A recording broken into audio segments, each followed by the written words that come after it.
हम बता सकते हैं कि अभी कंपनी है मार्केट के अंदर जो अल्हम्दुलिल्लाह कह सकते हैं कि शरिया कंप्लाइंट मार्केटिंग कंपनी है, और हम आपको ये बता सकते हैं कि चीज़ जो है वो ग्लैमर के बगैर भी बिक सकती है, न्यूडिटी के बगैर भी बिक सकती है। अब मार्केटिंग क्रिएटिविटी से भी हो सकती है, क्रिएटिव आइडिया से भी हो सकती है, लाजमी नहीं है कि आप उसमें अधनंगी लड़की दिखाएँ। तो एक मिसाल के तौर पर एक बंदा, क्या आपका क्या ख्याल है कि एक बंदे का काम कोई छोटा बड़ा नहीं होता। एक बंदा इलेक्ट्रिशियन का छोटा काम है नहीं, इलेक्ट्रिशियन माशाल्लाह अच्छा खासा कमाते हैं, तो उसकी ईमानदारी क्या वो दावत नहीं है? क्या वो किस जगह पर जाएगा हया के साथ जाएगा, घर के अंदर काम करेगा, तो क्या वो हया के साथ उसका काम करना वो उसकी दावत नहीं है? पहले तो सिर्फ मेटा का होता था, अब फेसबुक इंस्टाग्राम मेटा में आ जाता है, वो है। Then you have LinkedIn marketing, LinkedIn ads हैं, टिकटॉक एड्स हैं, आपके पास ट्विटर के एड्स हैं, तो उसके लिए भी अब आपको प्रॉपर स्ट्रेटजी बनानी पड़ती है। अब ऐसे नहीं कि आप सिर्फ एड लगा दे तो चल जाएगा। फिर उसके बाद मतलब कि डिफरेंट पर्सपेक्टिव हैं, आप समझिएगा आपको किस स्किल में आना है, तो वो आप स्किल सीख के खुद से अपनी कोई प्रोडक्ट भी लॉन्च कर सकते हैं।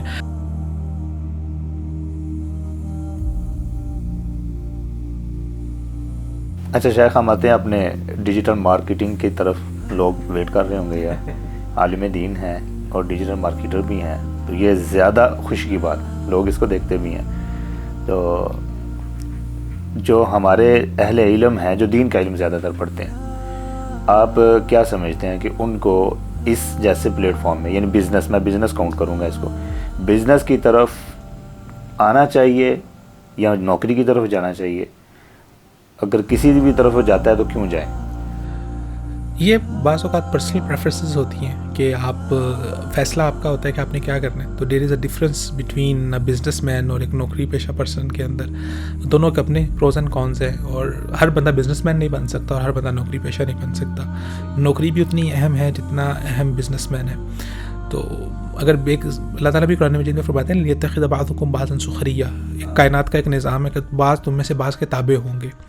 तो एक ऑर्गेनाइजेशन बनती है, ऑर्गेनाइजेशन के अंदर सीईओ जितना अहम होता है, ऑफिस बॉय भी उतना अहम होता है, सफाई करने वाला भी उतना अहम होता है। तो इस टीम वर्क होता है। तो इस टीम वर्क के अंदर आपने देखना है कि आपने लीडरशिप रोल में आना है या आपने फॉलो करना है। लीडरशिप के अपने प्रोज एंड कॉन्स हैं, फॉलोअर होने के अपने प्रोज एंड कॉन्स हैं। फॉलोअरशिप के अंदर आपको कन्वीनियंस बहुत मिलेगी, बहुत आराम मिलेगा। आप सुबह 8 बजे आएंगे, शाम को 4 बजे चले जाएंगे, महीने के बाद सैलरी आपकी क्रेडिट हो जाएगी आपके अकाउंट के अंदर, पैसे मिल जाएंगे आपको। उसके बाद 8 बजे के बाद जाके आप आराम से लंबी तान के सोएं, नेटफ्लिक्स देखें, सोशल मीडिया देखें और रात को करें। कोई टेंशन नहीं है, कोई परेशानी नहीं है, और आपका एक सेट रूटीन, आप उसके अंदर काम कर रहे हैं। और सैलरी पर्सनस के भी लेवल होते हैं, कुछ की 50,000 सैलरी है, कुछ 12-12 लाख। कोई CEO, गूगल का CEO कितने मिलियंस ऑफ डॉलर सैलरी लेता है। तो सैलरी लेने वाले भी सैलरी ले रहे हैं, उसमें खुश हैं, बहुत अच्छा काम कर रहे हैं वो।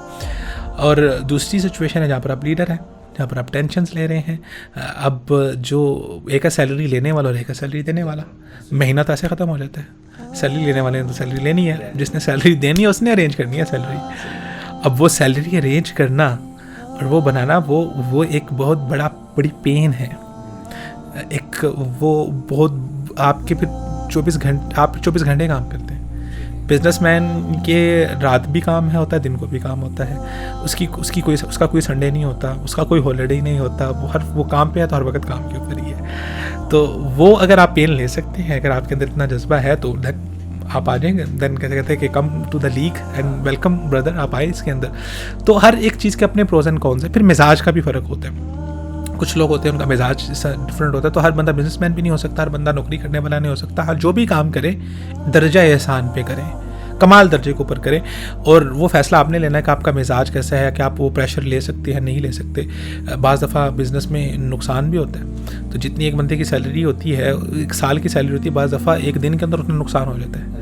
तो वो नुकसान अगर आप बर्दाश्त कर सकते हैं और उसको आप देख सकते हैं, तो देन इट्स गुड, आपको उसके ऊपर आना चाहिए। तो बिज़नेस भी इंपॉर्टेंट है, जॉब भी इंपॉर्टेंट है। At the end of the day decision आपका होगा कि आपने बिज़नेस में जाना है, जॉब में जाना है। बहरहाल जो अब मैं अगर बिज़नेस माइंड सेट का हूँ तो मैं उसको ही इंडोर्स करूँगा, बिज़नेस को इंडोर्स करूँगा। मैं चाहूँगा कि आप बिज़नेस में आए। एक बंदा जॉब माइंड सेट का तो वो जॉब को इंडोर्स करेगा। रोल दोनों इंपॉर्टेंट है। हर बंदा बिज़नेसमैन अगर दुनिया में बन जाए तो मुझे बताएं फिर बिज़नेस चलेगा कैसे? ऐसे ही है। तो ये जो हमारे यहाँ ना लोग वो जो है ना, नौकरी छोड़ो बिज़नेस करो, नौकरी छोड़ो बिज़नेस करो, लेने के लिए वो क्लिक बिट मैंने जैसे आपको कह रहा वो होती है। तो काम दोनों ही अहम है। डिसीजन आपका, फैसला आपका, बिज़नेस करना है आपने, यहाँ नौकरी करनी है। डिजिटल मार्केटिंग जो है वो आपको कितना सा हो गया इसमें, इस काम में? अच्छा, मैं अगर अपना पर्सनल जिक्र करूं तो मैं जिस फैमिली से बिलोंग करता हूं, हम कोई क्लासिकल इस्लामिक फैमिली नहीं है। हम बहुत बाद में दीन की तरफ आए। My mother was a beautician और मेरे फादर जो हैं वो भी हमारी कोई मतलब कोई ऐसी दीनदार फैमिली, प्रैक्टिसिंग फैमिली नहीं थी। तो हम फिर दीन की तरफ आए और दीन की तरफ मैं जब आया तो फिर मैंने बाकायदा से दीन का इंतखाब किया। फिर मैंने स्कूल छोड़ा और मैं फिर मदरसे में आया। मैंने मदरसा पढ़ा और स्कूल मैंने फिर साथ अपना प्राइवेटली सारा किया। तो मैं एक डिफरेंट बैकग्राउंड से आया था और उस बैकग्राउंड में जब मैं देखता हूँ तो मेरा फ्रेंड सर्कल, फैमिली सर्कल बहुत डिफरेंट था और मदरसे के अंदर जो मेरा एक सर्कल था वो बहुत डिफरेंट था। तो मेरी एक आदत है, जब तक किसी चीज़ का शरह सदर नहीं होता मुझे, मैं उसको अपनी ज़िंदगी में उसको प्रॉपरली उसके ऊपर अमल नहीं कर पाता। तो वो एक बहुत पेन थी मेरे अंदर कि यार ये लोग बिल्कुल डिफरेंट है, ये डिफरेंट है, प्रॉब्लम कहाँ पर आ रही है, क्या इशू क्या है। तो वो एक बहुत पेन का पीरियड मैंने गुजारा। एंड देन आफ्टर डैट फिर मैंने रियलाइजेशन की कि हाँ, हमारे मदरसे के पास प्रोडक्ट बहुत आला है, उस प्रोडक्ट का मुकाबला नहीं है। जो इल्म और जो इल्म की गहराई मदरसे में है ना, जो आपका जहन खुलता है, जो ब्रॉडर पर्सपेक्टिव आपको मिलता है, जो एक्सपोजर मिलता है आपको, आप 1400 साल पुरानी किताबों को, वो सनदें और वो हदीस और वो इल्म, वो जब वो जो प्रोडक्ट में जाते हैं ना, वो प्रोडक्ट बहुत कमाल है। पर प्रॉब्लम यह है कि हमारे मदरसे के पास अच्छे मैनेजर्स नहीं हैं, अच्छे मार्केटिंग करने वाले नहीं हैं उस प्रोडक्ट को। प्रोडक्ट बना लेना एक अलग काम है, प्रोडक्ट की मार्केटिंग करके बेचना एक अलग काम है। बिल्कुल ऐसे ही। तो मुझे ये लगा कि मदरसे में किसी न किसी जगह पर हमें ऐसे अच्छे मैनेजर्स चाहिए हैं जो मदरसे की प्रोडक्ट को ज़्यादा रिलेटेबल बना सकें मुआशरे के लोगों के लिए। तो यही एक मेरे जहन में सोच थी। तो इसी सोच के साथ मैं फिर जब मदीना में गया, वहाँ पर जब मैं पढ़ने के लिए गया तो वहाँ पर मेरा बुनियादी मकसद जाने का एक्सपोजर लेना था। एक्सपोजर लेने के साथ साथ मेरा था कि मैं इन चीज़ों को सीखूं और सीख के उसको अच्छी तरीके से इम्प्लीमेंट करूं और इम्प्लीमेंट करके मैं जिस कदर हो सकता है इस्लामिक ऑर्गेनाइजेशन और इस्लामी इदारे और मदारिस की जिस कदर मैं हेल्प कर सकता हूँ उनकी हेल्प करूँ। तो वहाँ पर फिर हमारी एक सोसाइटी थी, मीडिया सोसाइटी, उसका मैं प्रेसिडेंट, पहले मैं उसका वो बना, वॉलंटियर बना, फिर मैं उसका प्रेसिडेंट बना। फिर हमारी एक चेयर थी, कुर्सी सभी ही, वहाँ से इंटरनेशनल के ऑर्गेनाइजेशनल डेवलपमेंट के कोर्सेज़ किए। फिर वहाँ पे हमारी यूनिवर्सिटी का जो स्टूडेंट अफेयर्स का डिपार्टमेंट था उसकी मीडिया टीम का मैं हिस्सा बना। फिर वहाँ से आगे मैं जब निकला तो फिर हमने जो इंटरनेशनल टीवी चैनल्स के साथ काम किया, इंटरनेशनल प्रोजेक्ट किए, वहाँ पर मल्टीनेशनल कंपनीज़ के साथ काम किया। तो वो सारा एक्सपोजर, वो सारा कुछ मैंने सऊदी अरब से सारे का सारा जो है ना वो हासिल किया। और उसकी बुनियादी मकसद ये था कि अब मैं जब उसमें था तो मेरे पास वहाँ पर रियाज में बहुत अच्छी ऑफर्स थी, वहाँ पर रह के काम कर सकते हैं। मेरा दोस्त, हम दो दोस्त हमने शुरू किया था। जो मेरा भी एक दोस्त है उसकी रियाज में बहुत बड़ी एड एजेंसी है इस टाइम पे। और वो मैं स्टार्ट में I was the first one जिसने यूट्यूब के ऊपर उर्दू ज़ुबान में इस्लामिक व्लॉगिंग शुरू की थी। अच्छा।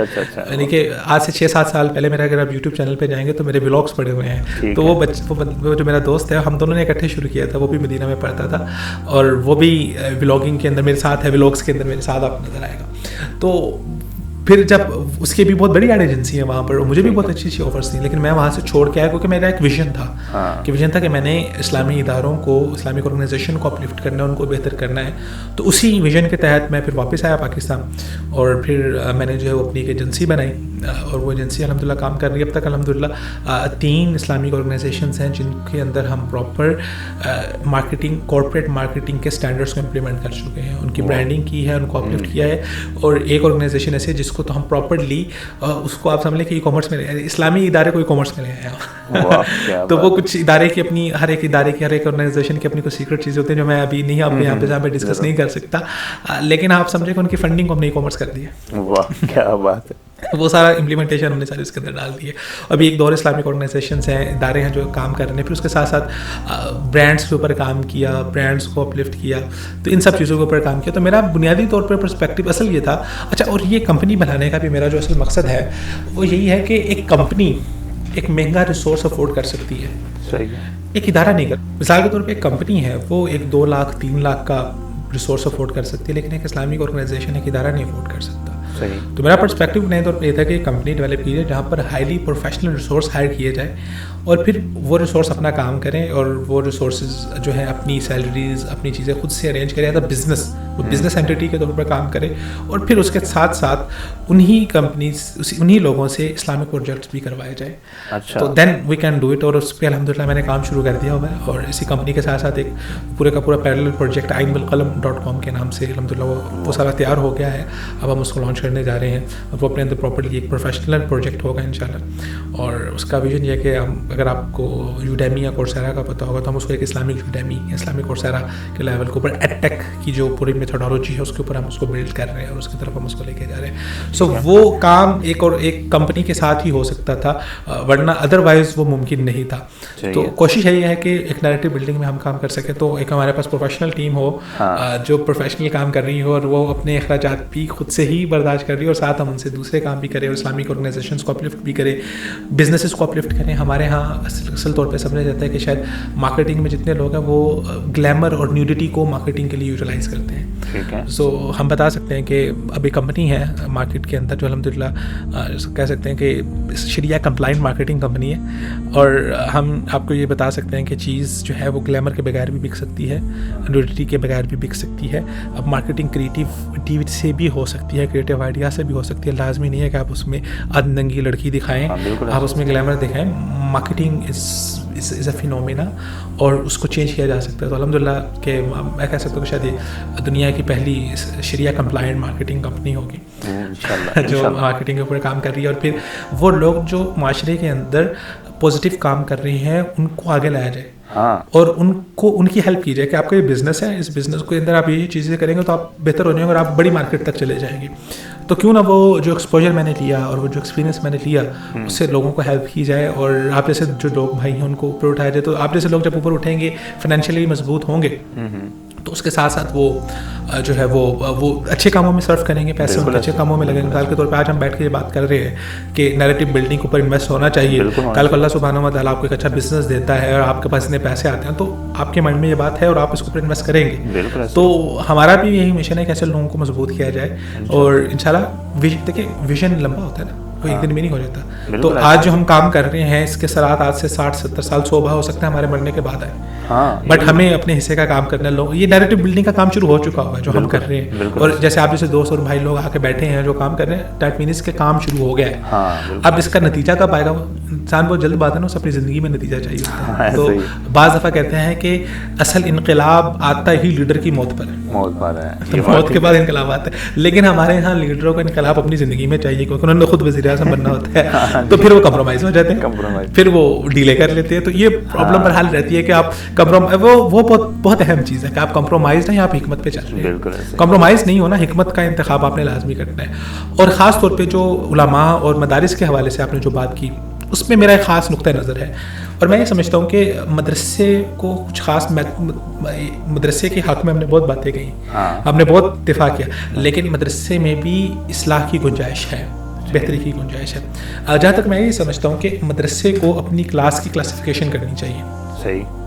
हर क्लास में ना मुख्तलिफ माइंड सेट के लोग होते हैं, तो मदरसे के अंदर आपके पास 3 जो है ना वो सेक्शन होने चाहिए, A section, B section and C section. A section में वो बच्चे होंगे जो पढ़ाई के अंदर बहुत अच्छे हैं, जो 90+ मार्क्स लेते हैं, जो पढ़ने से सारा रिलेटेड है। तो उसमें आप उन बच्चों को रखेंगे जो बच्चे आगे चल के मदरसे के अंदर ही उस्ताद बनेंगे, माहिर आलिम दीन बनेंगे और वो दीन की तरवीज का काम करेंगे। ठीक है, आप उनको 25% बच्चों को इस तरफ निकाल दें। बाकी जो बी सेक्शन है, अमूमी तौर पर देखा यह गया है कि वो लोग जो 60% से लेके 80% और 90% के दरमियान नंबर लेते हैं, दुनिया में बड़े काम करने वाले ये लोग होते हैं। ठीक है। जो ए ग्रेड लेने वाले हैं वो नौकरी बहुत अच्छी करते हैं, जॉब बहुत अच्छी करते हैं, लेकिन जो लोग इनिशिएटिव लेके बड़े बिजनेसेस, बड़े काम खड़े करते हैं, वो ये लोग होते हैं। तो ये बी सेक्शन बहुत अहम है। बी सेक्शन को भी आप इल्म पढ़ाएं, इल्म पढ़ाने के साथ साथ आप इनको बिजनेसेस सिखाएं। कि एक अच्छा मुसलमान, एक अच्छा इल्म रखने वाला, ये आलिम वो उस कमाल का आलिम नहीं है, लेकिन है, ये भी आलिम है, लेकिन उसके साथ साथ ये अच्छा बिजनेस कर सकता है, ये अच्छी ऑर्गेनाइजेशन बना सकता है। इनको आप अच्छे मैनेजर्स बनाएं, अच्छे बिजनेसेस की तरफ लेके जाएं। आजकल जैसे ई कॉमर्स है, ई कॉमर्स, डिजिटल मार्केटिंग की स्किल्स वगैरह सिखाएं, और ये बहुत आगे जा सकते हैं इस चीज़ के अंदर। तो बी सेक्शन के अंदर हमें इल्म के साथ साथ उनको, हमारा असल मकसद ये होना चाहिए कि ये लोग अच्छे मुसलमान बिजनेसमैन बन जाए। ठीक है, और उसके बाद आपके पास एक सी सेक्शन होना चाहिए, उसमें वो लोग होंगे जो 30% 40% नंबर लेने वाले हैं। तो उन लोगों को, वो भी आलिम होंगे, इल्म तो उनके पास भी होगा, अगरचे वो फतवा देने के अहल नहीं है या वो कोई मसाइल बताने के अहल नहीं है, लेकिन इल्म तो है उनके पास। तो उन लोगों को स्किल सिखाई जाए मिसाल के तौर पे जैसे जो है ना इलेक्ट्रिशियन की स्किल है, आपके पास प्लम्बरिंग की स्किल है, इस तरह की बहुत सारी स्किल्स हैं। तो वो स्किल सीखें और वो उस स्किल के थ्रू जाके अपने लिए कुछ अच्छा काम ढूंढें। तो वो लाजमी नहीं है कि दावत सिर्फ वही दे सकते हैं। एक स्किल पर्सन भी जाके दावत उसको आप उसको दर्जी की स्किल। अब मैं आपको मज़े की बात बताऊँ, मार्केट के अंदर अच्छे ईमानदार इलेक्ट्रिशियन की किल्लत है, हर जगह पे ईमानदार बंदे की किल्लत है। हाँ, ये बात की। तो आप अच्छे ईमानदार मुसलमान जो इल्म रखने वाले हैं और ख़ास तौर पे सबकी तरबियत पे काम करें। हमारे मदरसे में तरबियत का बहुत फुकदान है, तो खुददारी सिखाएं, तरबियत पे काम करें, उनको मुआशरे के अंदर एंटर करें। तो एक मिसाल के तौर पे एक बंदा, क्या आपका क्या ख्याल है कि एक बंदे का काम कोई छोटा बड़ा नहीं होता। एक बंदा इलेक्ट्रिशियन का छोटा काम है नहीं, इलेक्ट्रिशियन माशाल्लाह अच्छा खासा कमाते हैं। तो उसकी ईमानदारी क्या वो दावत नहीं है? क्या वो किस जगह पर जाएगा, हया के साथ जाएगा, घर के अंदर काम करेगा, तो क्या वो हया के साथ उसका काम करना वो उसकी दावत नहीं है? दावत है। तो वो आप उसको उधर इन्वॉल्व करें। ये बी कैटेगरी के जो लोग हैं वो अच्छी जो है ना वो मैनेजर लेवल के ऊपर जॉब करें, कुछ बिजनेसेस में जाएं। और ए कैटेगरी, ए सेक्शन के वो लोग हैं जो माहिर आलिम दीन बनेंगे, जो मुफ्तियान बनेंगे।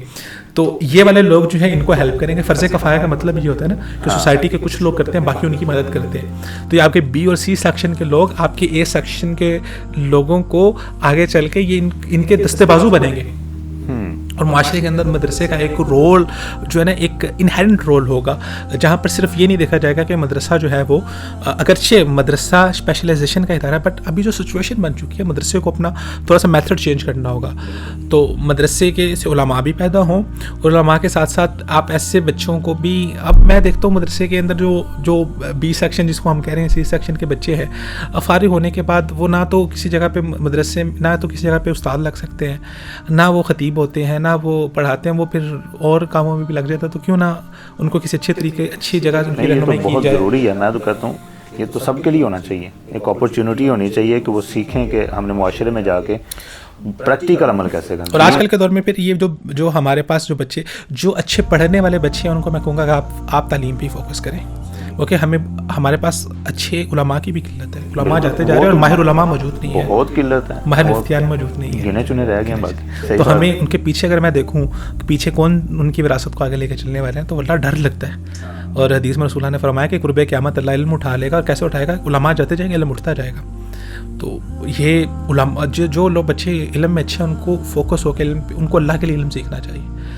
और जो बच्चे थोड़े से उनको पता है कि हम इसमें नहीं आ सकते, वो आए आजकल ई कॉमर्स के अंदर आए, ई कॉमर्स को सीखे, डिजिटल मार्केटिंग को सीखे। मार्केटिंग हमारे यहाँ डिजिटल मार्केटिंग समझा जाता है सिर्फ जैसे कि ना फेसबुक के ऊपर आप मार्केटिंग कर लें, वो पूरी एक मेथोडोलॉजी है।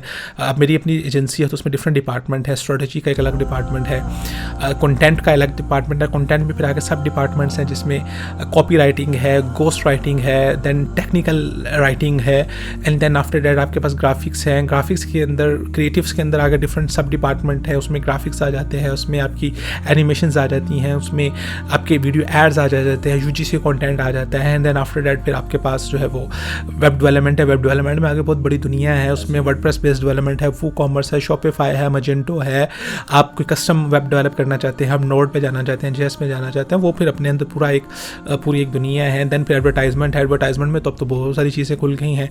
पहले तो सिर्फ मेटा का होता था, अब फेसबुक इंस्टाग्राम मेटा में आ जाता है, वो है। Then you have LinkedIn marketing, LinkedIn ads हैं, टिकटॉक एड्स हैं, आपके पास ट्विटर के एड्स हैं। तो उसके लिए भी अब आपको प्रॉपर स्ट्रेटजी बनानी पड़ती है। अब ऐसा नहीं कि आप सिर्फ ऐड लगा दे तो चल जाएगा।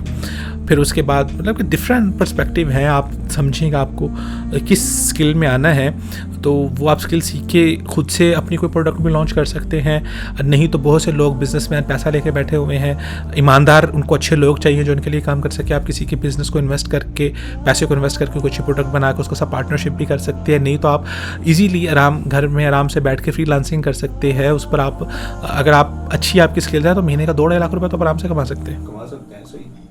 अच्छा, मेरे पास कोई एक प्रोडक्ट है, मैं उसको सेल करना चाहता हूँ डिजिटल मार्केटिंग के ज़रिए से, तो सबसे इफ़ेक्टिव ज़रिया क्या है कि मैं एक सेल, जैसे मेरे पास ये पेंसिल है, इसको मैंने सेल करना है ऑनलाइन, तो मेरे लिए इफ़ेक्टिव डिजिटल तरीका क्या होगा कि मैं कैसे स्टार्ट करूँ इसको और ये एक कंपनी की तरफ चीज़ जा सकती है? देखिए, सेलिंग की मेथोडोलॉजी एक ही है, मेथड डिफरेंट हो सकता है। ऑनलाइन मेथड हो सकता है या फिजिकल मेथड हो सकता है आपका, डिजिटल जिसे हम कह रहे हैं, एक डिजिटल है, एक आपने वैसे बेचनी है। तो आपको मेथड को समझना है सबसे पहले। तो प्रोडक्ट सबसे पहले हम कहते हैं प्रोडक्ट का मार्केट फिट देखना है आपने, वो चाहे फिजिकल है चाहे आप ऑनलाइन है, आपकी प्रोडक्ट मार्केट फिट कहाँ पर हो रही है, और आपने प्रोडक्ट की ऑडियंस देखनी है। क्योंकि जब तक आपकी प्रोडक्ट्स राइट ऑडियंस तक नहीं पहुँचेगी उस वक्त तक नहीं बिकेगी जिसको उसकी ज़रूरत है। तो प्रोडक्ट मार्केट फिट को सबसे पहले आप तलाश करें, अपनी टारगेट ऑडियंस को आइडेंटिफाई करें। टारगेट ऑडियंस आइडेंटिफाई हो जाएगी, अब आप देखें कि आपकी टारगेट ऑडियंस ज़्यादा ऑनलाइन बैठी है या फिजिकल बैठी है। हर चीज़ को ऑनलाइन लेके जाने की भी ज़रूरत नहीं है। आप पहले अपने प्रोडक्ट को देखें, क्या उसके अंदर वायबिलिटी है, क्या वो ऑनलाइन जाएगी तो ऑनलाइन के अपने चैलेंजेस हैं, फिजिकल के अपने चैलेंजेस हैं, उसके अपने फ़वायद, उसके अपने फ़वायद हैं। बाद दफ़ा कुछ चीज़ों की शेल्फ़ लाइफ कम होती है तो वो प्रोडक्ट नहीं चल पाती, आप वो एक दफ़ा जाएगी वापस आएगी, गर्मी के अंदर मौसम के अंदर वो ख़राब हो गई है या उसकी वो क्वालिटी ही नहीं मेंटेन रह पाती, वो उसी जगह पर बिकेगी। तो एक तो ये सबसे पहले टारगेट ऑडियंस देखना है। फॉर एग्जांपल टारगेट ऑडियंस भी आपने डिफाइन कर ली। उसके बाद जो सबसे अहम चीज़ है वो है, जो हमारे यहाँ अक्सर ई कॉमर्स के लोग या लोग नहीं करते, वो है ब्रांडिंग एंड मार्केटिंग स्ट्रेटजी। आप एक चीज़ लगा के फौरी तौर पर बेचना शुरू कर रहे हैं, आपने जो सर्कल्स हैं वही नहीं बनाए, ब्रांड अवेयरनेस का सर्कल नहीं बनाया, अवेयरनेस के थ्रू आप उसको फनल बेस में नहीं लेके और प्रॉपर फनलिंग अगर आपने उसकी नहीं की और आप डायरेक्टली सेल करने जा रहे हैं तो वो बहुत गलत स्ट्रेटजी होती है। तो ब्रांड की स्ट्रेटजी क्या होगी, ब्रांड की एग्जीक्यूशन कैसे होगी और ब्रांड पोजीशनिंग कैसे होगी, ये बहुत इंपॉर्टेंट है। वो स्ट्रेटजी को आप तय करें। ये चले चीज़ें सारी स्ट्रेटजी और इनसे रिलेटेड आपने चीज़ें तय कर लें। अब इसका तरीकाकार क्या है कि अगर तो आपके पास इन्वेस्टमेंट है अच्छी, तो आप आज उसको एक ब्रांड के तौर पे डेवलप करके उसको सेल करना शुरू करें। और अच्छी इन्वेस्टमेंट से अभी जो डॉलर की सिचुएशन है, और उसके बाद अगर आप पाकिस्तान के अंदर से हम कहते हैं आमतौर पे हम इसे कहते हैं कि आप अपना प्राइवेट लेबल, अमेज़ॉन की ज़ुबान में प्राइवेट लेबल कहते हैं, या आप उसको अपना ब्रांड कहते हैं कि आपका अपना ब्रांड, आपके नाम से आपकी प्रोडक्ट वो बिक रही है। तो अगर आप ऑनलाइन बेचना चाहते हैं तो आज के दौर में आपके पास कम से कम 3 मिलियन प्लस का इन्वेस्टमेंट होनी चाहिए। अगर आपके पास 3 मिलियन प्लस की इन्वेस्टमेंट है तो उसको 3 चंक्स में डिवाइड करें। 30% to 40% आपकी टोटल कैपिटल इन्वेस्टमेंट होनी चाहिए, जो प्रोडक्ट बननी है सारी कुछ वो उसके अंदर हो, ठीक है। उसके बाद आपका 30% होना चाहिए सस्टेनेबिलिटी बजट, कि अगले 6 महीने तक अगर आपकी एक प्रोडक्ट भी ना बेचे तो आप सस्टेन कर सकें। मार्केट में रहना बहुत ज़रूरी है। तो 30% आपका सस्टेनेबिलिटी बजट होगा, 40% आपका मार्केटिंग बजट होगा। इस तरह आपका 100% बजट कंप्लीट होगा। आपने ये नहीं करना कि आपके पास मिसाल के तौर पे 30 लाख है तो 30 लाख की आप प्रोडक्ट बना के बैठ जाएं, या 20 से 25 लाख प्रोडक्ट पे लगाते हैं। 10 लाख रुपये प्रोडक्ट पे लगाएं। 10 लाख रुपये आपके पास सस्टेनेबिलिटी बजट होना चाहिए, कम से कम 5-6 लाख तो होना चाहिए, और 11-12 लाख रुपये मार्केटिंग पे लगाएं शुरू में। तो उससे क्या होगा कि अगर आप उसको ऑनलाइन लेके जाते हैं, और पाकिस्तान में तो हमारे पास यही सिचुएशन है कि हम उसको वेबसाइट के ऊपर लेके जाएँ और वेबसाइट के थ्रू हम उसको लॉन्च करें। तो ये मैं बात कर रहा हूँ प्राइवेट लेवल की। तो आप वेबसाइट बनाएंगे, उस पर अच्छा थोड़ा सा खर्चा कर लें। वेबसाइट इज़ अ एसेट, और ये बहुत अहम होता है। हमारे यहाँ लोग वेबसाइट के ऊपर कंजूसी कर जाते हैं, वो बहुत इंपॉर्टेंट है, क्योंकि वहाँ से आपका ट्रस्ट बिल्ड होगा, वहाँ से आपका रिपीट कस्टमर जनरेट होगा। अगर आपका रिपीट कस्टमर नहीं है, आप सस्टेन ही नहीं कर सकते। तो वेबसाइट अब एक अच्छी बनाएं, फिर आप मार्केटिंग के ऊपर, एड स्पेंड के ऊपर पैसे लगाएं, उसकी अच्छे क्रिएटिव्स बनाएं, विजुअल आइडेंटिटी क्रिएट करें उसकी, एंड देन आप उसको मार्केट में डाल दें। और एटलीस्ट 3 मंथ्स का एड स्पेंड तो आप अपनी जेब में डाल के चलें, और आप उसको अपनी कैपिटल इन्वेस्टमेंट में मान के चलें कि ये वो पैसे हैं जो आपको 2 साल के बाद मिलने हैं। उसको आपने ROI में कैलकुलेट नहीं करना। वो आप समझे कि वो आपके पैसे मार्केट के अंदर ही लगे हुए हैं, वो फेसबुक के पास ही है, क्योंकि फेसबुक कैलकुलेशन बहुत चेंज हो चुके हैं ना। वो आपको एड स्पेंड रिकवर करना होता है, वरना अदरवाइज क्या होता है कि लोग थोड़े पैसे से प्राइवेट लेवल बना लेते हैं, फिर पैसे फंसा के बैठ जाते हैं। अब उस पैसे को निकालने के लिए और पैसा चाहिए जो उनके पास नहीं है, वो पैसा फंस गया अंदर ही, तो उसके बाद नुकसान हो गया, और नुकसान होकर वो बैठ जाते हैं। तो ये है प्राइवेट लेवल के अंदर, और ये मॉडल है कि आप प्रॉपर्ली ब्रांड को लेके चलना चाहते हैं। अगर आप इससे छोटे लेवल पे आना चाहते हैं तो फिर बेहतरीन उसका तरीकाकार ये है कि आप ऐसा करें कि आप अपने प्रोडक्ट को पकड़ें और प्रोडक्ट के अच्छे तरीके से आप कुछ फ़ोटोशूट करें, खुद कर लें, एक लाइट ले लें, कैमरा ले लें, उसको फ़ोटोशूट करके सबसे बेहतरीन तरीका यह है कि आप व्हाट्सएप बिजनेस डाउनलोड करें और उसके ऊपर अपनी प्रोडक्ट की कैटलॉग बना लें, ठीक है। इंस्टाग्राम पेज खुद बनाएं और वहाँ पर प्रोडक्ट कैटलॉग बनाने। पाकिस्तान के अंदर अभी मेटा शॉप वगैरह इतनी अच्छी नहीं चलती है, टिकटॉक शॉप वगैरह आपका इतना नहीं है, बाहर उसका है, लेकिन पाकिस्तान के पर्सपेक्टिव में बात करें तो आपका इंस्टा अकाउंट ऐसा हो कि जहाँ पर आपकी प्रोडक्ट की अच्छी इन्फॉर्मेशन वहाँ पर मौजूद हो। ChatGPT आपके पास मौजूद है, उसकी हेल्प लें। बहुत से AI टूल आ गए हैं, उसकी हेल्प लें। थोड़ा बहुत जो भी आता है बेसिक लेवल के ऊपर आप उसको करें। अभी अगर आपके पास पैसे कम है तो आप उसके ऊपर इन्वेस्ट ना करें। उसके बाद आपको एक चीज़ जो सीखनी है वो है बेसिक लेवल की एडवर्टाइजमेंट। फेसबुक के ऊपर बेसिक लेवल का ऐड लगा लें। एक होता है जब आप फेसबुक पे जाते हैं तो एक होती है बूस्टिंग, एक होती है एडवर्टाइजमेंट। एडवर्टाइजमेंट वो प्रॉपर्ली होती है जो प्रॉपर एड अकाउंट के थ्रू डिटेल टारगेटिंग और उसमें आपके जो होते हैं इंटरेस्ट एंड बिहेवियर्स को एनालाइज करके, आपका जो टारगेट ऑडियंस उसको डिफाइन करके, आपके डेमोग्राफिक्स को डिफाइन करके लगता है, तो वो तो प्रॉपर ऐड होता है। शुरू में आप ऐसा करें क्योंकि वो काम है प्रोफेशनल का, तो उसमें आप बैठेंगे तो आपका टाइम बहुत लग जाएगा। शुरू में आप बूस्ट ही करते हैं तो उसमें थोड़ी सी टारगेटिंग थोड़ी सी बेहतर कर लें आप। कुछ चीज़ें बेसिक जर्नल लेवल के ऊपर अंडरस्टैंडिंग होती है कि आपके प्रोडक्ट किस टाइप की ख़वातीन से ज़्यादा रिलेटेड है या मर्दों से ज़्यादा रिलेटेड है, आपके प्रोडक्ट लेने वाले कौन से लोग हैं। तो अगर आप वो प्रोडक्ट को अच्छे तरीके से आइडेंटिफाई कर लेते हैं, अगर आप देख लें कि कौन से लोग आपके ख़रीदने वाले हैं, ज़रा थोड़ी सी उसकी टारगेटिंग बेहतर कर लें और आप बूस्ट ऐड चला दें और उसको लैंड करवा लें अपने व्हाट्सएप के ऊपर। व्हाट्सएप बिज़नेस का कैटलॉग आपका बना होगा, वहाँ पे खुद उससे बातचीत करके आप उसको सेल करना शुरू करें। जैसे आपको 15, 20, 30 ऑर्डर जो है वो इस तरह से डिलीवर करेंगे तो आहिस्ता आहिस्ता आपके पास पैसे भी आना शुरू होंगे। फिर आप आ जाए वेबसाइट की तरफ आ जाए तो छोटे लेवल पे व्हाट्सएप बिज़नेस कैटलॉग से भी बिज़नेस शुरू। शेख बहुत शुक्रिया, आपके सारे टॉपिक्स बड़ी अच्छे तरीके से शेर हासिल बहस हो गई है। नाजरीन उम्मीद है कि बहुत फ़ायदा हासिल करेंगे। इंशाल्लाह दोबारा मुलाकात होगी। अस्सलाम वालेकुम रहमतुल्लाह।